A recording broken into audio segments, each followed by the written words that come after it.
एक भोंदू की कथा सुनाते हैं ना हम, किस किसने सुनी है? सबने सुनी है।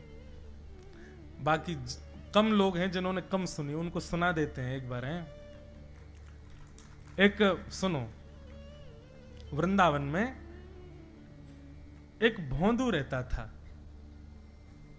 उसका नाम कुछ और था, पर वो इतना सीधा था कि सब प्यार से उसको भोंदू ही बुलाते थे। इतना सीधा था कि उसको यदि ये बोल दिया जाए कि सूरज यहां से उगा है तो वो वहीं देखता, अच्छा यहीं से उगा होगा। इतना सीधा, बुद्धि लगाता ही नहीं था कहीं भी। और वो भोंदू गैयाओं की सेवा के लिए एक आश्रम में रहता था, गायों की सेवा करता था। और जिस आश्रम में रहता था वहां के गुरुदेव शाम को प्रवचन करते थे, तो भोंदू बैठ करके उनके शिष्य बैठते तो सबसे पीछे बैठ के सुनता था। अब सब शिष्य तो केवल सुनते थे, लेकिन भोंदू को लगता था गुरुजी जो बोल रहे हैं ये बिल्कुल सत्य है, इसमें कोई झूठ नहीं है। एक दिन गुरुजी प्रवचन करते हुए बोले, यमुना के पल्ली पार भांडीर वन में ठाकुर जी गैया चराने आए। भांडीर वन का नाम सुनते भोंदू कान खड़े हो गए। बोले भांडीर वन तो मैं जाता हूं गैया लेके, मुझे तो कभी मिले नहीं वहां पे। अरे मुंह में ही कमी होगी, मुंह में ही सामर्थ्य नहीं होगी उनको देखवे कि मैं ही नहीं देख पाए होंगे, वो तो आते होंगे वहां पे, मुझे ना दिखे होंगे। आज भोंदू ने पहली बार जिज्ञासा करी, गुरुदेव ठाकुर जी दिखते कैसे हैं? तो गुरुदेव भी हंस गए, अच्छा भोंदू पूछ रहा है, बैठ जाओ बताते हैं। बोले बरहा पीड़म नटवर वपु कर्णयो कर्णकारम विभ्रदवासः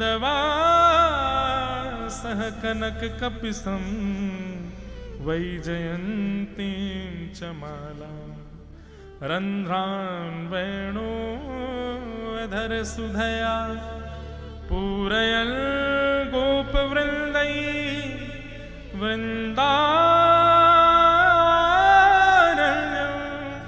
स्वपदरमणं प्राविशद गीत कीर्ति प्राविशद गीत कीर्ति। मोर मुकुट पहनते हैं ठाकुर जी, और बोले दो कान हैं लेकिन कुंडल एक ही पहनते हैं, और ऐसे कुंडल नहीं पहनते हीरे के सोने के। तो बोले ठाकुर जी ऐसे पुष्प तोड़ के कान के ऊपर लगा लेते हैं। और बोले फिर बोले कभी ठाकुर जी इस कान में पहनते हैं, और कभी ठाकुर जी का मन भर जाता है तो यहां से निकाल के इस कान में पहन लेते हैं। दोनों कानों में एक ही कुंडल को फेर फेर के पहनते हैं। हमारे पूज्य नाना जी तो कहते, वो तो और सुंदर वर्णन करते, वे क्या कहते, बोले लाला कर्णयोः कर्णकारम, अब कान तो बहुवचन है और कुंडल एक वचन है, एक कुंडल दोनों कानन में कैसे?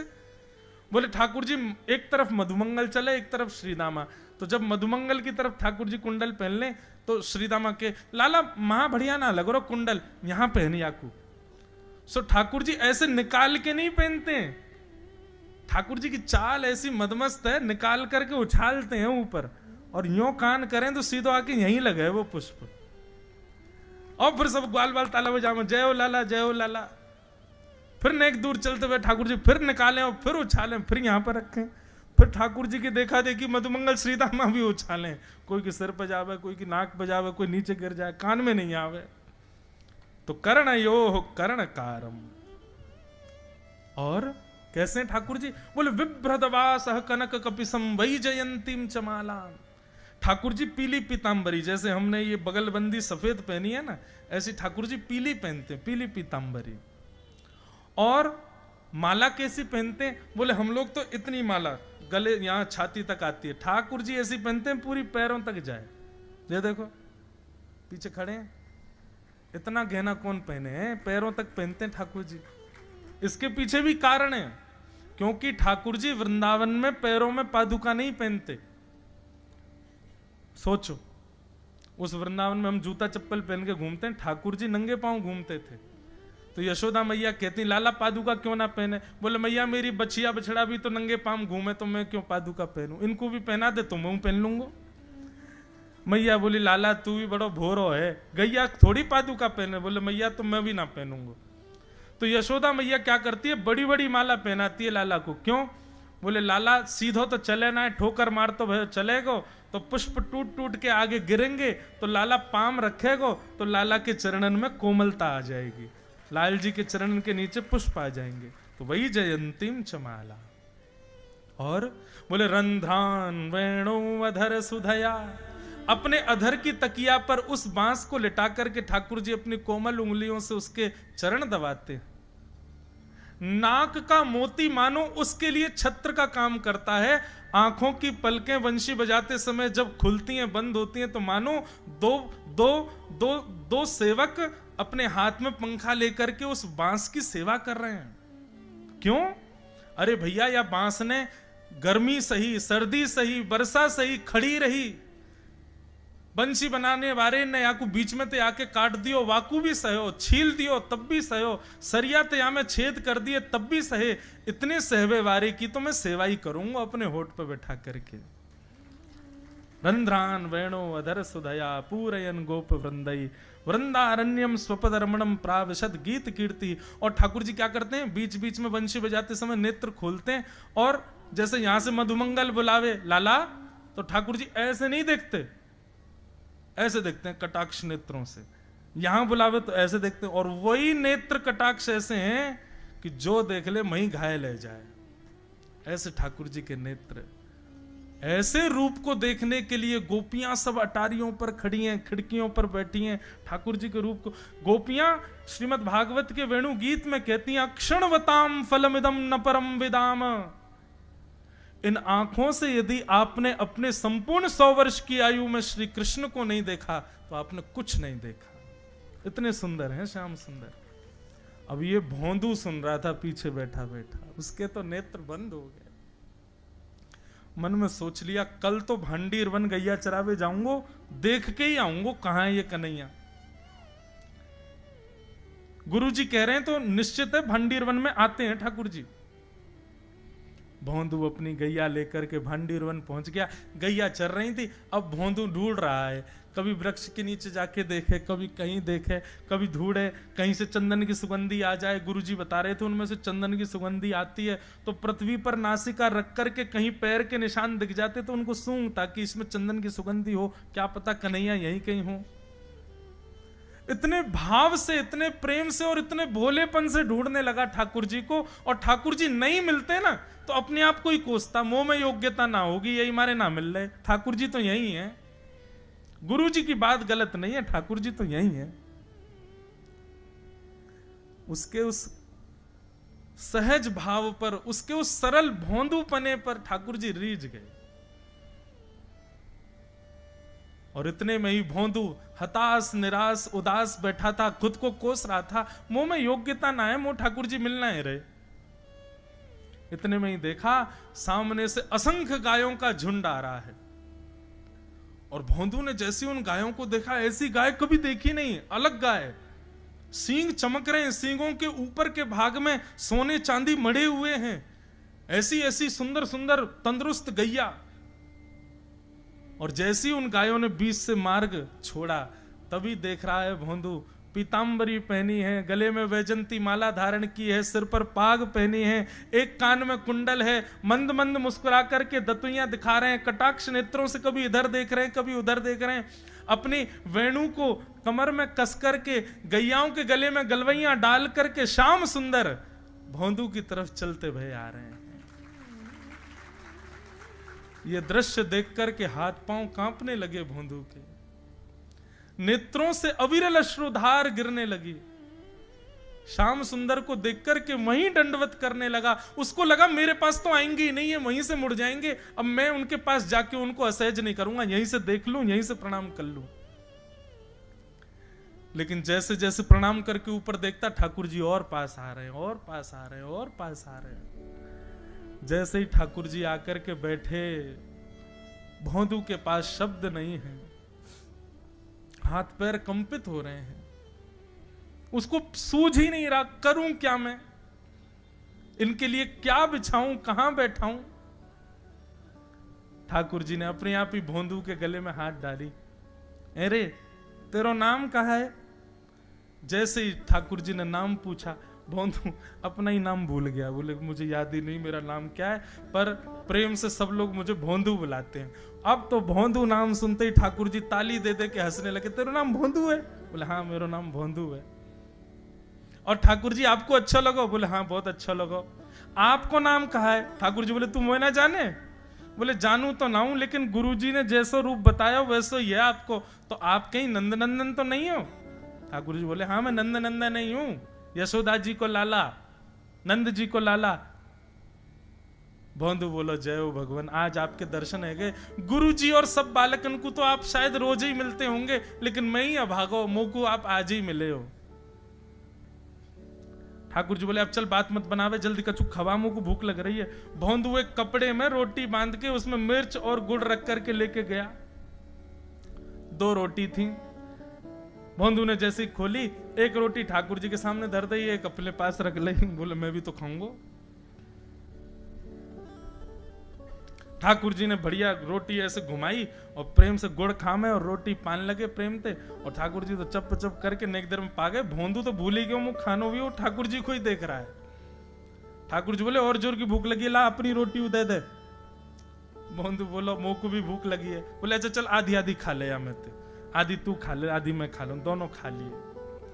कल तो नेक्स्ट से ज्यादा सी रोटी ले आइयो, भूख ज्यादा लगे, और सुन यही समय आइयो, मिलूंगा कल भी तोते। ठाकुर जी अपने मार्ग पर चले गए। भोंदू इतना प्रसन्न है, बोले आज मुझको ठाकुर जी मिल गए। लौट करके आया, गायों को यथावत बांध दिया, हाथ पांव धो के गैयाओं की सानी करी। गुरुदेव के प्रवचन का समय हो गया, भोंदू पीछे जाके बैठ गया। नेत्रों से बस आंसू ही आंसू निकलते जा रहे हैं। अपने गुरुदेव को प्रणाम करे, इनकी कृपा से ठाकुर जी मिले। उसने किसी को नहीं बताया, उसको लगा सबको ही मिलते हैं भगवान, मुझे ही मिले हैं बहुत दिन बाद। दूसरे दिन भोंदू खूब सारी सामग्री रसोई घर में इकट्ठा करके जाने लगा। किसी ने जाके गुरुदेव से कह दिया कि भोंदू बहुत सारी सामग्री ले जा रहा है। गुरुदेव ने जाके कही भोंदू इतनी सामग्री ले जा रहा हो भैया, वो भंडारो करेगो का? नहीं गुरुजी भंडारो तो नहीं करूंगा, वो नंद नंदन नाम है, वो यशोदा नंदन मदन मोहन, वो अपनी गैया चरा के आए, कल भी आए, मेरी रोटी खा गए, मैं भूखो ही रहेगो कल। या हमारे ज्यादा सी ले जा रहा हूं, बेचारे बहुत भूखे आए कल, कि उनको पेट भर जाएगा, मैं भी पा लूंगा, या हमारे गुरुजी आज ज्यादा सामग्री ले जा रहा हूं।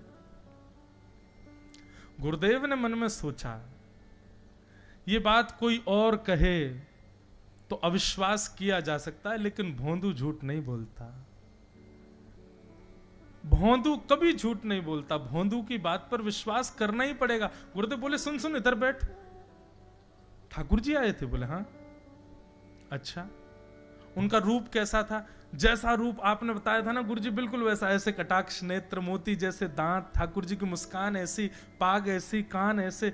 गुरुदेव के तो नेत्र बंद हो गए, वे सब अनुभव करने लगे। लेकिन गुरुदेव बोले रूप कैसा भी बता दे, चरण यदि इसने बता दिए तो मैं मान जाऊंगा कि ठाकुर जी थे। अच्छा तूने चरण देखे? बोले हाँ गुरुजी मैंने चरण देखे। चरण कैसे थे? बोले चरण ऐसे ठाकुर जी, उत्तुंग रक्त विलसन नख चक्रवाल। ठाकुर जी के चरण जब वो चल करके आगे बढ़ते हैं ना तो चिन्ह बन जाते हैं। कहीं ध्वजा बनी थी, कहीं शंख बना था, कहीं कुछ बना था। और उनके जो नखून है ना, उनमें से ऐसा लगता है मानो जैसे कोमल का पराग हो, कमल का पराग हो। और चरणों का रंग कैसा, जैसे मानो जैसे गुरुदेव कमल होता है ना, कमल की आकृति, ऐसे ठाकुर जी के चरण। जब चरण का यथावत वर्णन भोंदू ने कर दिया, गुरुदेव समझ गए, बोले निश्चित ठाकुर जी आते। नहीं तो भोंदू कहां जाने, इतनी बुद्धि नहीं है उस पे कि वो इतना सब कुछ ढूंढ धाड़ के मुझे बताए। भोंदू एक काम करेगा? बोले हाँ। ठाकुर जी आएंगे तो तेरे सखा बन गए? बोले हाँ। तो उनको लेकर के आश्रम आ जा, यहां पे आ जा। भोंदू बोला कि इतने योग्य बालक हैं, लेकिन ठाकुर जी ने किसी से नहीं कही, मुझसे कही है। अगर मैंने ये काम नहीं किया तो मेरा जीवन व्यर्थ है। भोंदू को लगा ठाकुर जी सबसे ही मिलते हैं, गुरुजी किसी से भी कह के बुलवा लेते, मुझको काम दिया। भोंदू ने तो उसको अपने हृदय में ले लिया, अब ये काम मुझे करना है। बोले गुरुजी मैं वचन दे के जा रहा हूं, ठाकुर जी को मैं लेके आऊंगा। जा बेटा। भौंदू वन में चला गया। अब तो उसको मिलने की भी एक्साइटमेंट नहीं है और कोई उसके मन में भाव ही नहीं है, उसको ये है बस ठाकुर जी को मैं ले जाऊं। जा करके बैठा, ठाकुर जी अपनी गैया चराते भये, बढ़िया सुंदर एक डंडा पर हाथ टांगे भये ठाकुर जी आए। रूप देख करके फिर से भावुक हो गया भौंदू। ठाकुर जी आकर के बैठ गए, बोले चल जल्दी निकाल रोटी, भूख लगी है मुंह को। भौंदू सजाता जा रहा है, थाली ठाकुर जी को देता जा रहा है। बोले जय जय, एक प्रार्थना करूं? बोले करो। आप मेरे संग मेरे सखाओ ना आप? बोले हाँ तेरो सखाऊं, तो मेरी बात मानोगे? बोले कहा, आप मेरे संग आश्रम चलो गुरु जी के पास। ठाकुर जी रोटी पाते जा रहे, ठाकुर जी ने अनसुनी कर दी बात। बोले जय जय कछु कहो ना, आप चलोगे ना? ठाकुर जी बोले हम तेरे सखा हैं, तेरे गुरु जी के सखा नहीं है। तू मोते मिल, तू मेरे संग खा, तू मेरे संग रहे, तू कछु कर, तो कुछ सब अधिकार है, लेकिन ये हम गुरु जी ते मिल बातें मिल ये सब हम नहीं करेंगे। हम बस तेरे सखाएं तो ये जाने और कोई ये ना जाने। ए जय जय ऐसे मत कहो ना, वे नहीं बताते तो मैं तो आपको देख ही नहीं पाता, मैं तो आपको जानता ही ना हूं। उनने ही तो मुझको बताई कि आप भांडीर बनाते हो, आपका रूप ऐसा है, उनने कृपा करके मुझको आपसे मिलवाए हो, वे ही हमारी मित्रता के मूल आधार हैं, उनसे तो मिलवे चलो ना। ठाकुर जी बोले देख ज्यादा जिद मत करे, हमने तो उसे एक बार कह दी हम नहीं जाएंगे नहीं जाएंगे नहीं जाएंगे। ठाकुर जी रोटी पा रहे थे तो भौंदू ने हाथ से रोटी और छनाई, बोले ये भी दो, ये भी गुरु जी की है, लाओ ये मिर्च गुड़ सब दो, ये सब गुरु जी को, ये भी मत खाओ। और सुनो, यदि हमारे गुरु जी से आपको प्रेम नहीं है तो हमको आपसे प्रेम नहीं है। कल ते अपनी गैयान को लेकर कहीं और चरावे जाओ, होंगे तुम नंदन नंदन अपने गांव के, मेरे गुरुजी के पास नहीं जाओगे। और सुनो, ये मुंह में जो रोटी रखी जाओ को उगल आओ, ये भी गुरुजी की रसोई में बनी है, हमारे गुरुजी से नहीं मिलेंगे। ठाकुर जी बोले अरे भोंदू ने रुक तो, नहीं नहीं नहीं अब तो मैं सुनूंगा ही नहीं, आपने ऐसे कैसे कह दी नहीं जाएंगे, 3 बार नहीं जाएंगे नहीं जाएंगे। और ये भांडीरवन मेरो है, मैं यहां गैया चरावे आऊं, कल से अगर तुम और तुम्हारी गैया दिख गई मुंह को तो तुम्हारी गैयान को लेके मैं चलो जाऊंगा आश्रम, फिर तुम्हारी मैया बाबा तुमको मारेंगे। ठाकुर जी बोले अरे भोंदू इतना नाराज? बोले यदि मुंह से मित्रता रखनी है तो मुंह को वचन देना पड़ेगा कि आप आश्रम चलोगे, और अगर आपने फिर से नहीं कही तो मैं जा रहा हूं वापस, और कभी आपको मुख नहीं देखूंगा, अपना मुख नहीं दिखाऊंगा। ठाकुर जी बोले इस मुख को देखने के लिए या संग के लिए लोग पता हो तो कितनी तपस्या करें। बोले जो तपस्या करें उनको मुबारक, तुम मुंह को ना चाहिए, मुंह ना मिलनो तुमते, मुंह कोई गरज ना पड़ रही तुमते, आज तक नहीं मिले कल ही तो मिले हो मोते, वो भी गुरुदेव की कृपा से मिले हो, जाओ मत मिलियो, मुझे ना चाहिए तुम। ठाकुर जी बोले मैं तो ना जाऊंगा, मैं तो तेरे पास ही रहूंगा। बोले तुम मत जाओ मैं जा रहा हूं। भोंदू ने अपनी सब सामान उठाए, गैया वैया उठाई, हाँकता हुआ गैयाओं को लेके जाने लगा वापस। ठाकुर जी के नेत्र सजल हो गए। भोंदू, ठाकुर जी पुकार रहे हैं भोंदू को,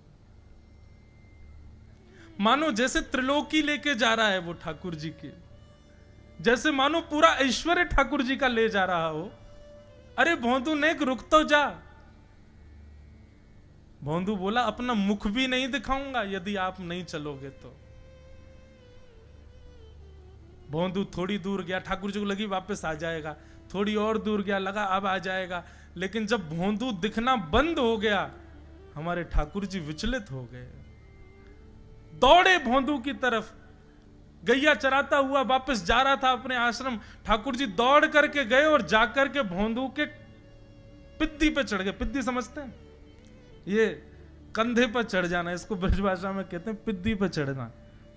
ठाकुर जी जाकर के पीछे से कंधा पे चढ़ गए, पाम से पेट पकड़ लिया और हाथन से बोले ले चल अपने गुरुदेव के पास, चलूंगा तू जहां कहेगो, लेकिन तो दूर नहीं जान दूंगा।